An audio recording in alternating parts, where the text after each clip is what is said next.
I think the powers that be are tired of Joe Biden, frustrated with him, and I think this entire thing is a coordinated effort to get Joe Biden to resign. Josh, if he does resign, and if that theory does hold water, it's going to be Gavin Newsom, right? So yes and no. I mean, I agree with you that from our perspective, kind of you and I are on Twitter all day long. I mean, we follow this closely. I mean, Gavin Newsom is very clearly running a shadow campaign for president. I mean, he's doing all the circuits. He's doing the talking head stuff. He was talking with Sean Hannity. He's very clearly tried to gin up this California versus Florida battle royale against Ron DeSantis, which, by the way, is a showdown where Gavin Newsom would get his rear end totally kicked. But he's doing everything he can to make it look like he's running for president short of announcing. But, my buddy Ryan Gradusky, who writes an excellent Substack called the Nationalist Populist Substack, he had, I thought, a pretty sharp piece of analysis earlier this week that kind of talked me off the ledger a little bit. The basic analysis that Ryan put out there was that even if Biden does drop out, the Democratic primary is still going to go on.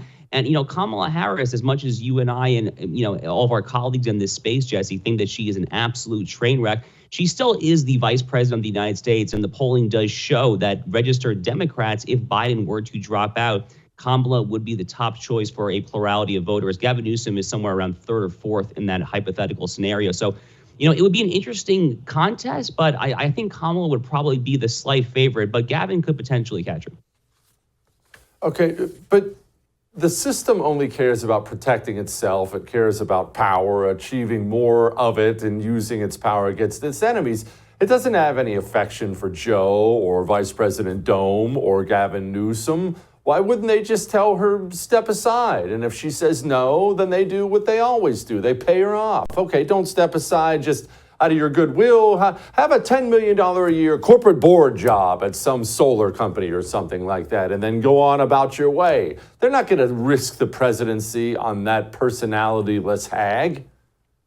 Yeah, so look, I mean, to put it bluntly, I mean, Kamala Harris has gotten to where she is through, no shortage of somewhat illicit, unethical, shady conduct. I don't need to elaborate on that, but obviously people can Google Willie Brown, Kamala Harris, and come to their own conclusion. So, she definitely is not immune from that sort of kind of quid pro quo bribery corruption.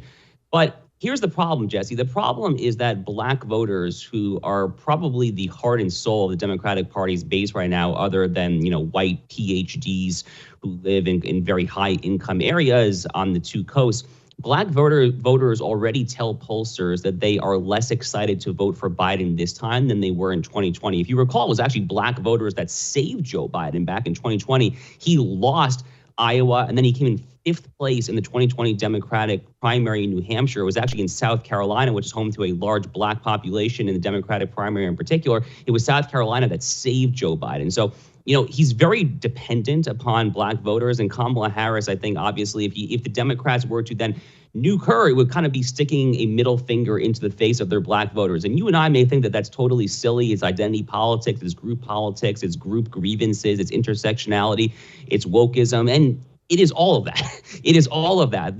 But the point is, I think for Democrats, that stuff is actually legitimate. So I'm not sure. I mean, they definitely might try. And like I said, Kamala is not immune from that sort of kind of being bought off. But Gavin Newsom, at the end of the day, Jesse, is a white, straight male. And, white, straight men are not necessarily the flavor of the day in Democratic Party circles these days. Okay, why are black people upset with Joe? All he does is go up and give speeches talking about how much white he sucks. First thing he did when he walked into office was told white people to go back to the back of the line for PPP loans. White farmers, no money for you. All he's done is do handout after handout after handout. Why are they upset? I mean, I think black voters are probably upset with Biden's performance for the same reason that basically all other Democratic voters are upset with Biden's performance, which is that he sucks and he's a very, very bad president, and that he has epically mishandled America's role on the world stage. The economy is not doing well. Inflation last year reached a 40-year high. I think it reached 9.1% in one CPI index from last July or so. I mean, black voters who, disproportionately speaking, tend to be on the middle or lower end of the income spectrum, obviously not all of them, but disproportionately, they feel the brunt of things like, higher gas prices at the pump, more expensive chicken, eggs, basic produce in the supermarket. So I think that they're probably upset with him for the same reason. I mean, if you are kind of a middle-class voter or a lower-income voter, how can you look at America's current boondoggle spending in Ukraine, hundreds of billions of dollars, at the expense, seemingly, of trying to rev up the economy at home? How can you look at that and conclude anything other than the fact that this White House is not your friend? So I think it's basically that. At the end of the day, kind of like the sprinkling of breadcrumbs. I mean, Biden's various kind of racial speeches, they only go so far. At the end of the day, people care about the economy. That really kind of is the issue that matters at the end of the day. Jimmy Carville back in the 1990s was right. For too long, we've been led to believe that communism is a thing of the past. But the truth is, communism is alive. It's here, and it's infiltrating every aspect of American life.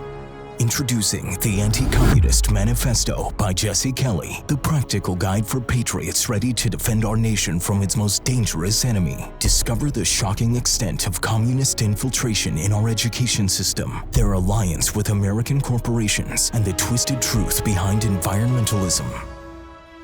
This eye-opening book exposes the true face of communism and empowers you to fight back. Join the fight for freedom. Pre-order your copy of the Anti-Communist Manifesto today by going to jessekellybook.com.